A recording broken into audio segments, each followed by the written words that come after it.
अस्सलाम वालेकुम नाज़रीन। पाकिस्तान और साउथ अफ्रीका के दरमियान दूसरे टेस्ट का पहला दिन रावलपिंडी क्रिकेट ग्राउंड में 259 रन 5 खिलाड़ी आउट है पाकिस्तान के। पाकिस्तान ने आज टॉस जीत के पहले खुद बैटिंग का फैसला किया। एक अच्छी टॉस जीते हैं पाकिस्तान, और पहले दिन में जो स्कोर किया वो इतना अच्छा नहीं है। पाकिस्तान ने इब्तिदाई में डिफेंसिव खेल शुरू कर दिया।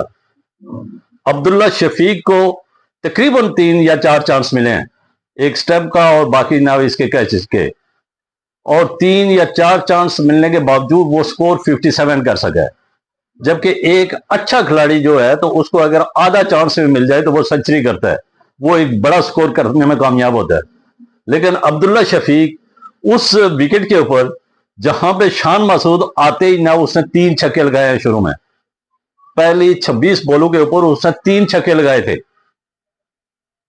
और उसने अटैक करके उनको प्रेशर में ले आए थे।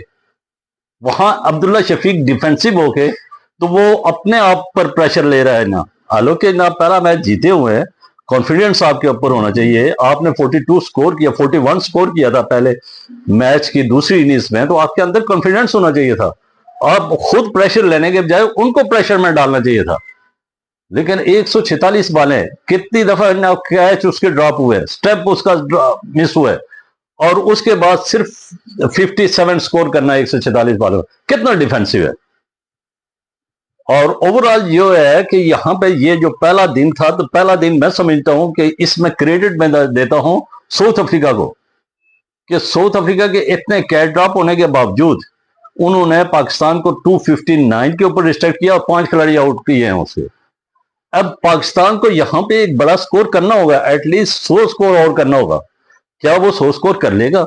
मुझे तो लगता है कि मुश्किल है, क्योंकि पहले दिन ही ये इतने डिफेंसिव हो चुके थे कि इनको आगे बढ़ने का नहीं था। और जब अब्दुल्ला शफीक और शान मसूद की 111 रन की पार्टनरशिप हुई है, तो ऐसा लग रहा था कि पाकिस्तान ना डेवलप कर रहा है और इनको दबाव का शिकार ले आएगा साउथ अफ्रीका को। वहां पे जैसे ही इसकी विकेट ना अब्दुल्ला शफीक ही आउट हुए हैं 146 के ऊपर, तो उसके बाद बाबर आजम आए। बाबर आजम भी ना, बाबर आजम जैसा वर्ल्ड क्लास बैट्समैन, और वो 15-16 स्कोर करता है, और फिर ना वैसे ही ना महराज के हाथों ये चौथी दफा शिकार हुआ है। यानी महराज के जुर्जी ने इसका कैच लिया है, लेकिन उसको पता होना चाहिए था, क्योंकि ये वर्ल्ड क्लास बैट्समैन है, इसको पता होना चाहिए कि जुर्जी के इस वक्त कहां पे खड़ा है और क्यों खड़ा है। ये फील्डर्स जो दाएं बाएं खड़े हैं, इनसे निकलना चाहिए। वो दबाव डालता, वो चौके मारता, ना अग्रेशन दिखाता। वो अग्रेशन के बजाय ना वो एक कैच दे के जोजी को, और वो 16 रन बनाकर वो भी चला गया ना। तो उससे मायूसी हुई है, ना सिर्फ पाकिस्तानी टीम में मायूसी हुई है, बल्कि दुनिया भर के फैन जो था वो पाकिस्तान बाबर आजम को जो है तो इसको सेंचुरी, एक बड़ी इनिंग्स इसकी देखने जाते हैं। Babar Azam world class batsman है, और एक अरसे से ये कोई बड़ी इनिंग्स खेलने में नाकाम है। तकरीबन 29 इनिंग्स खेली हैं ना, तकरीबन 29 इनिंग्स टेस्ट में खेली हैं जिसमें ये सेंचुरी नहीं कर सका। तो ये बाबर आजम के लिए नहीं है, बल्कि बाबर आजम के बहुत बड़े फैंस और पाकिस्तान के लिए भी बड़ी मायूस कुन है कि बाबर आजम ना ये तीसरी मरतबा जो है ना ये इस सीरीज में ना, पहले तो ठीक है 23 रन किए, फिर 42 स्कोर किए, वो थोड़ा सा मुश्किल था, वो ठीक था, लेकिन उसके बाद फिर ना ये 16 रन बनाकर आउट होकर चले गए। ये एक बड़ा मायूस कुन लम्हा है, और बाबर आजम के लिए ये सोचना होगा बाबर आजम को कि इसकी बड़े फैन है वो, इसको ना तो आपको वापस कम बैक करने के लिए और कितना टाइम चाहिए आपको, आपको प्रूव भी करना है ना। आप कह रहे हैं कि मैं व्हाइट बॉल के T20 में भी होना चाहिए, मैं ना वनडे में भी होना चाहिए, मुझे ना टेस्ट में भी होना चाहिए, तो फिर आपको परफॉर्म भी साथ साथ करना चाहिए। एक अरसे से आप परफॉर्म नहीं कर रहे, जिसका बोझ जो है तो पाकिस्तानी टीम भुगत रही है ना। तो बाबर आजम से ये एक्सपेक्टेशन नहीं थी कि बाबर आजम जैसा वर्ल्ड क्लास बैट्समैन महराज से इस तरह दबाव में आ जाएगा और अपनी विकेट देके चला जाएगा। बाबर आजम को खुल के खेलना चाहिए था, अटैक करना चाहिए था महराज के ऊपर। तो पाकिस्तान ने 259 रन, यहां पे सऊद शकील ने अच्छा खेल पेश किया है, वो भी बड़ा डिफेंसिव है, लेकिन वक्त की जरूरत है क्योंकि 5 खिलाड़ी आउट हो चुके हैं। शान मसूद एक अच्छा खेलते खेलते जनाब एक गलत शॉट खेल के देखिए सेंचुरी के बिल्कुल करीब है। उसको खिलाड़ियों का पता होना चाहिए जनाब कि कैसे खेलना है, स्ट्रोक उसने जनाब देख के खेलना चाहिए। सेंचुरी के बिल्कुल करीब जाके उसने विकेट दे दी है। रिजवान को एक अच्छी गेंद पड़ी थी रबाडा की, रिजवान को और इमामुल हक को, इन दोनों को गेंदें अच्छी पड़ी थी। बाकी जो 3 खिलाड़ी आउट हुए तो ये तो मैं समझता हूं कि बाबर आजम हुए, अब्दुल्ला शफीक हुए, ये और शान मसूद ने भी ना अपना एक गलत शॉट खेल गया विकेट दिया। तो 259 रन। अब पाकिस्तान को जो एडवांटेज मिला था टॉस जीत के, तो पहले बैटिंग का एक एडवांटेज मिला था, उस एडवांटेज का उस तरह भरपूर फायदा नहीं उठा सके।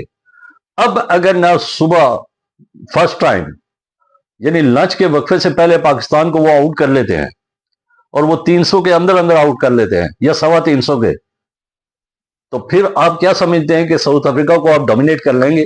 मुश्किल है, क्योंकि इनिंग्स आगे जो दूसरी इनिंग्स है आपकी मुश्किल आ रही है। तो आपको पहली इनिंग्स में ना थोड़े से स्कोर ज्यादा करने होंगे। पहली इनिंग्स में स्कोर ज्यादा करेंगे तो आपको बेनिफिट होगा और आप साउथ अफ्रीका को डोमिनेट कर सकते हैं। तो ओवरऑल जो था तो इस वक्त जो सिचुएशन है, मैं समझता हूं कि क्रेडिट जो है इस वक्त साउथ अफ्रीका को, उन्होंने 259 के ऊपर रिस्ट्रिक्ट किया है पाकिस्तान को इस वक्त, क्योंकि पहले दिन उस तरह पिच उस तरह बिहेव नहीं है जो ना तीसरे दिन, चौथे दिन और पांचवें दिन करेगा। तो हमें इस बेनिफिट जो हमें मिला था ना टॉस की सूरत में, इससे फायदा उठा देना चाहिए था, लेकिन वो फायदा अभी तक हम उस तरह नहीं उठा सके। कल सुलेमान अली आगा और सूरज शकील के ऊपर बड़ा डिपेंड करता है कि ये दोनों जनाब खेलें और विकेट के ऊपर ठहरे।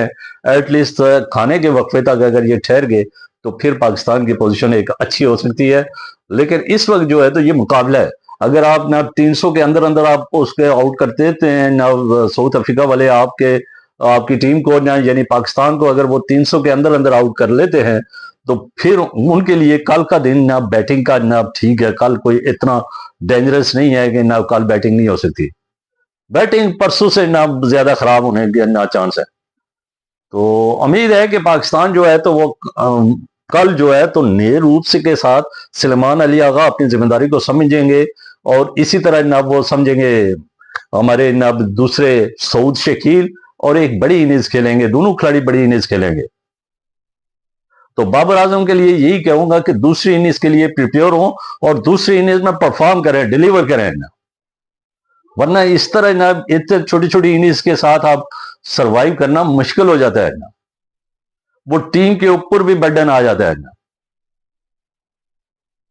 तो यानी पूरी दुनिया में, एक तो पाकिस्तान के फैंस तो हैं ही है, पूरी दुनिया के फैंस आपसे ना आपकी ना सेंचुरी और बड़ी इनिंग्स के लिए ना बेताब बैठे हुए हैं।